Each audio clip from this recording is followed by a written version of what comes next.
Rusia realiza un nuevo ataque masivo contra Ucrania. Con unos 400 drones y 40 misiles, Moscú bombardeó la infraestructura energética ucraniana, provocando cortes eléctricos en ese país. Con esta noticia comenzamos el informativo en Deutsche Welle. Yo soy Carol Guerrero, los saludo desde Berlín. Arrancamos con titulares. En pleno invierno y casi 2 días después de la segunda ronda de negociaciones entre Rusia y Ucrania con la mediación de Estados Unidos, Moscú bombardeó las centrales eléctricas ucranianas, provocando la respuesta de la vecina Polonia. Japón se prepara para unas elecciones anticipadas que, según las previsiones, podrían dar una amplia victoria a la primera ministra conservadora Sanae Takaichi, la primera mujer en ocupar ese cargo en la historia del país.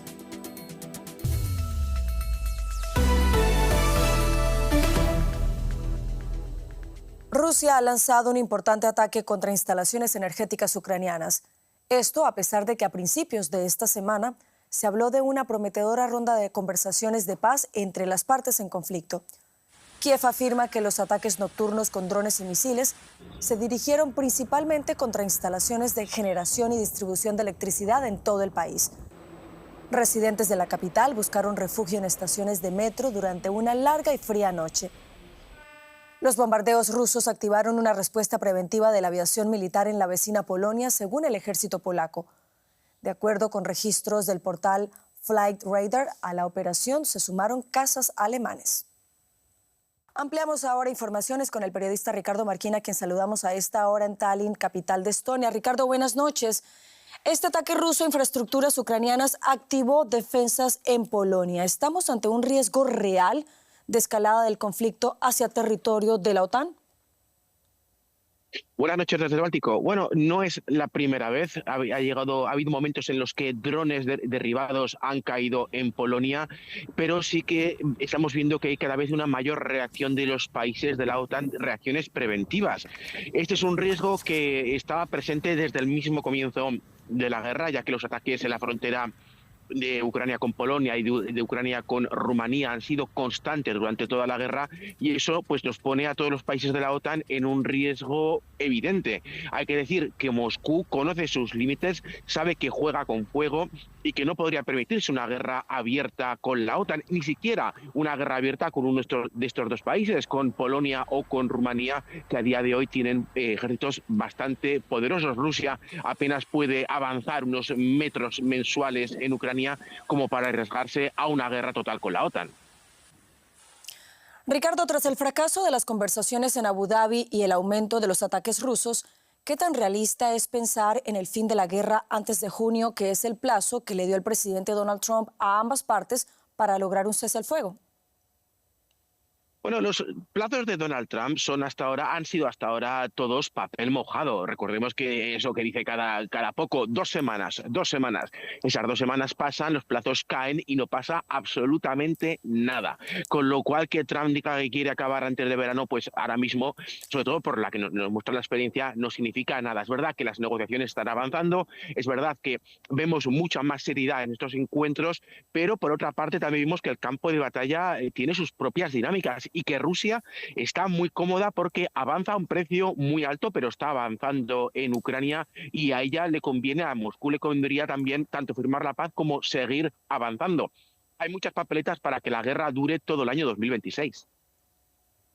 Ricardo, si un alto al fuego permite a Rusia rearmarse, ¿podría convertirse en una pausa estratégica más que en un paso hacia la paz? Bueno, creo que ahora mismo Rusia tiene un gravísimo problema económico. Desde comienzos de este año 2026 los precios han subido de manera exorbitante en Rusia. También han subido los impuestos a los pequeños y medianos comercios, también a las grandes empresas, a todos en Rusia. La situación económica es mala, y es mala debido a la guerra. Si hoy acaba la guerra, hoy o este verano, Rusia tendrá que decidir si continúa con su deriva armamentística, que cuesta muchísimo dinero, o da una pausa a sus ciudadanos, que más pronto que tarde van a empezar a exigir responsabilidades al Kremlin. Pues estaremos muy atentos a los siguientes pasos en este conflicto en Ucrania. Ricardo Marquina, desde Tallinn, Estonia, gracias por estas informaciones. Un saludo. Y en otra noticia del día, el presidente de Estados Unidos, Donald Trump, afirmó que podría imponer aranceles adicionales a los países que continúen comerciando con Irán. Esto es parte de una orden ejecutiva que ya firmó. Mientras, continúan los esfuerzos para evitar una acción militar de Estados Unidos contra Irán y después de las conversaciones indirectas entre ambos países este viernes. El ministro iraní de Exteriores calificó las conversaciones como un buen comienzo, pero insistió en que Estados Unidos solo habló sobre su programa nuclear. En Omán, la delegación estadounidense estuvo encabezada por el enviado especial Steve Witkoff, quien trabajó para lograr recortes importantes en el programa nuclear de Irán y también para que Teherán dejara de apoyar a los grupos terroristas, asimismo para que pusiera fin a la represión contra los manifestantes antigubernamentales. Barcos, aviones, misiles. Estados Unidos ha estado trasladando armas pesadas a las proximidades de Irán. Estados Unidos tiene más de una docena de bases militares a poca distancia de Irán y ha enviado múltiples buques de guerra a la región. 2 destructores en el Mediterráneo Oriental, un destructor lanzamisiles en el Mar Rojo, 3 buques de combate en el Golfo Pérsico, 2 destructores en el Estrecho de Hormuz y el portaaviones Abraham Lincoln, junto con 3 destructores en el Mar Arábigo. Estos despliegues tienen un costo. El Abraham Lincoln tuvo que ser trasladado desde el mar de China Meridional, lo que dejó a Taiwán más expuesta a la agresión china. Imágenes satelitales muestran un número cada vez mayor de aviones militares y capacidad de misiles en las bases de la región. Se especula que Estados Unidos podría intentar enviar tropas sobre el terreno, desplegando soldados para intentar decapitar al régimen como hizo en Venezuela. Estados Unidos también podría atacar las instalaciones nucleares y de misiles balísticos de Irán, o podría intentar crear las condiciones para un cambio de régimen atacando a la Guardia Revolucionaria, que responde directamente al líder supremo de Irán. Cualquier ataque es arriesgado. Irán podría utilizar su arsenal de misiles balísticos para contraatacar las bases estadounidenses o Israel. Por el momento no está claro si la presencia militar estadounidense en la región es una demostración de fuerza o si Washington ya ha decidido atacar. Y aquí en Berlín, unas 10.000 personas se concentraron frente a la puerta de Brandeburgo contra la brutal represión del régimen iraní a las protestas antigubernamentales. Entre los manifestantes hay iraníes en el exilio, llegados de distintos países de Europa. Exigen a los gobiernos europeos que abandonen la política de apaciguamiento y respalden un cambio de régimen en Irán. En los días previos a la protesta, algunos de los organizadores pidieron el cierre inmediato de todas las embajadas iraníes en la Unión Europea. A la concentración acudieron figuras como Charles Michel, expresidente del Consejo Europeo. Y en Japón, los ciudadanos están llamados a las urnas este domingo en unas elecciones anticipadas convocadas por la primera ministra Sanae Takaichi. La líder conservadora las convocó con la esperanza de fortalecer la posición de su partido en el Parlamento. Las encuestas sugieren que la apuesta podría dar sus frutos, ya que muchos votantes se sienten atraídos por su estilo directo y su apuesta por rebajar el costo de vida. Unos meses después de asumir el cargo, la primera ministra Sanae Takaichi hace campaña en los días previos a las elecciones generales. Espera ampliar los escaños de su partido en la Cámara Baja, lo que le permitiría fortalecer su posición para gobernar tras años de inestabilidad política. Cambiamos de primer ministro con demasiada frecuencia. Esta vez Japón ha tenido su primera ministra, la señora Takaichi. Pero como saben, su mandato por ahora ha sido bastante breve. Todavía no he decidido.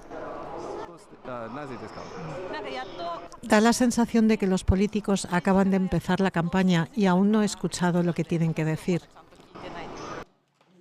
Durante su breve mandato, la primera mujer que ejerce como primera ministra ha prometido combatir el aumento de los precios con rebajas fiscales y un mayor gasto público.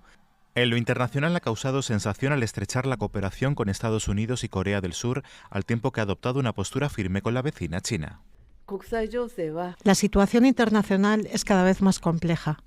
El ejército chino ha llevado a cabo maniobras militares alrededor de Taiwán.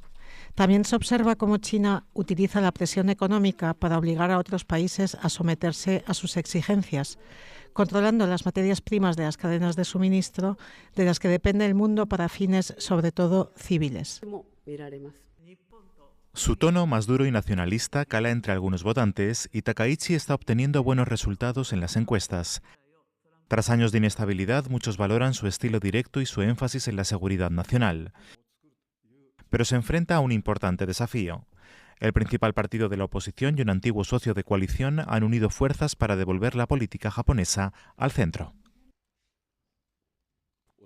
Nuestras dos formaciones han llegado a un acuerdo para formar un nuevo partido y luchar juntas en estas elecciones. Esa lucha llegará a su punto álgido cuando los votantes decidan los 465 escaños de la Cámara Baja del Parlamento. El breve pero intenso mandato de Sanae Takaichi se ha caracterizado por su rapidez y decisión. Ahora apuesta por que esas cualidades le sirvan para lograr un mayor liderazgo para ella y su partido en estas elecciones anticipadas. Vamos ahora con un resumen de otros hechos que también son noticia en esta jornada. El primer ministro de Israel, Benjamín Netanyahu, se reunirá el próximo miércoles en Washington con el presidente de Estados Unidos, Donald Trump. En el encuentro, ambos mandatarios abordarán el estado actual de las negociaciones con Irán. Netanyahu reclama un acuerdo más amplio que limite los misiles balísticos iraníes y ponga fin al apoyo por parte de Teherán a grupos armados en la región. Siria y Arabia Saudita firmaron un acuerdo por miles de millones de dólares para la creación de una aerolínea compartida, un nuevo aeropuerto en Alepo y un ambicioso proyecto de telecomunicaciones. Arabia Saudita se ha vuelto un importante aliado del nuevo gobierno de Damasco, ahora que Siria se reconstruye tras años de guerra. España y Portugal afrontan una nueva serie de tormentas y lluvias torrenciales pocos días después de que las inundaciones dejaran varios muertos. En el sur de España, más de 11.000 personas buscaron refugio ante la llegada de la borrasca Marta desde el Atlántico. El transporte se ha visto interrumpido y agricultores advierten que numerosas cosechas han quedado destruidas. En Cuba comenzó este sábado el cierre de algunos hoteles de la isla y el traslado de turistas a otras instalaciones como parte de un paquete de medidas adoptado ante el asedio petrolero de Estados Unidos. La suspensión también alcanza bancos y gasolineras con restricciones en la venta de combustible, el cierre de algunas oficinas y limitaciones en el transporte. El plan incluye reducir a 4 días la jornada laboral en empresas estatales. Además, las clases pasan a ser semipresenciales. En paralelo, Cuba ha recibido ayuda humanitaria de México mientras el gobierno de Claudia Sheinbaum negocia con Washington vías para sortear el bloqueo. Los cancilleres de Ecuador y Colombia negociaron en Quito cómo poner fin a la guerra arancelaria que mantienen desde el pasado 1 de febrero. Pero la reunión terminó sin acuerdo. Quito responsabilizó a Colombia del fracaso del diálogo. Bogotá pidió suspender los aranceles, pero Ecuador respondió que solo lo evaluará si hay avances concretos en seguridad fronteriza.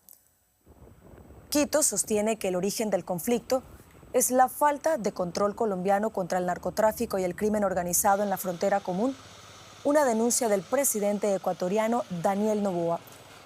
Colombia anunció que activará aranceles del 30% a más de 50 productos ecuatorianos y que presentará una demanda ante la comunidad andina.